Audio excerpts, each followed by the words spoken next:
Hello guys! Magandang umaga po sa ating lahat. Welcome to my channel, ang inyong manang Yoli Fujimoto Vlog. Kung bago ka pa sa aking channel, subscribe ka na yan para updated ka lagi sa mga upload kong video.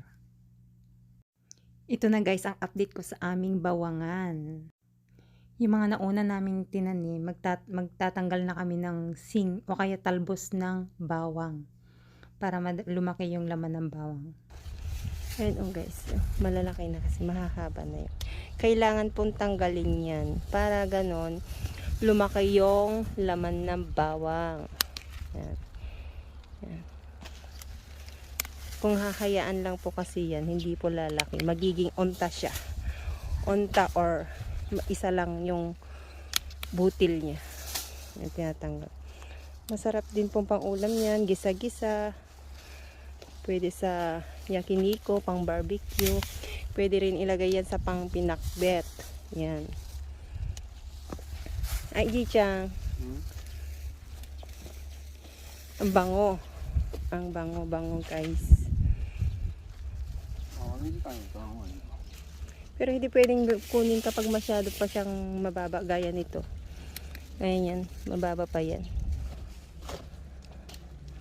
Ayan, malalaki siya guys. Magandang bawang namin ngayon. Sana lahat maganda ang laman. Ayan ito guys. Kagaya ito guys. Kailangan tanggal yan. Haba, diba? Maganda. Matataba yung kanyang puno. Ayan. By May, sakto ng Golden Week namin siya ha-harvestin. Nagi-chan. Gugatsu na. Pero itong una namin natanggalan ng sinya, mga April namin ha-harvestin. Mas una itong ma-harvest. Yung mga nandun po ang huling ma-harvest. Kaya busy-busyhan na naman ako. Kaya madalang ako makapag-upload ng video guys. Paglapag ng April, yung chicharo naman namin unang ha-harvestin. Sabay-sabay. Papakita ko rin sa inyo guys yung chicharo namin mamaya. Puntahan ko at maglalagay ako ng tali niya kasi para medyo umakyat siya. Maiangat siya.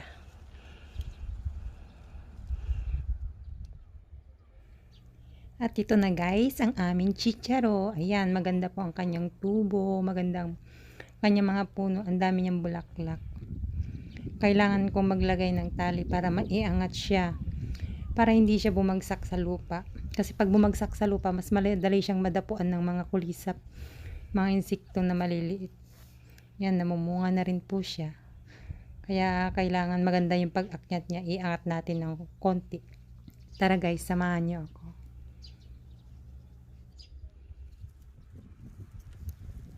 Ito na guys, start na ako maglagay ng tali. Bali, plastic na tali yung gamit ko. Mas matibay po kasi yan. Alam mo kasi guys, pag hindi po inaangat yan, yung mga bunga ng chicharo, pag natapuan ng mga kulisap, mamuti-muti siya. Mura na yun pag ibagsak. Minsan reject pa. Hindi na namin binabagsak. Kailangan malinis namin ibabagsak sa planta para mas mahal ang bili nila. Kaya, tiyaga lang. Matatapos din yan lahat.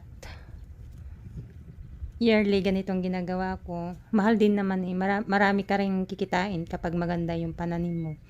Maganda, marami kang may bagsak, marami kang kikitain. Tiyaga-tiyaga lang. Buhay ng magsasaka. Ganyan. Pag wala kang tiyaga, wala kang kita, wala kang ma-harvest na maganda.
Okay guys, hanggang dito na lang 'tong update ko sa aming mga pananim. Hanggang sa muli pong panonood niyo sa aking mga upload na video. Maraming salamat. God bless us all always.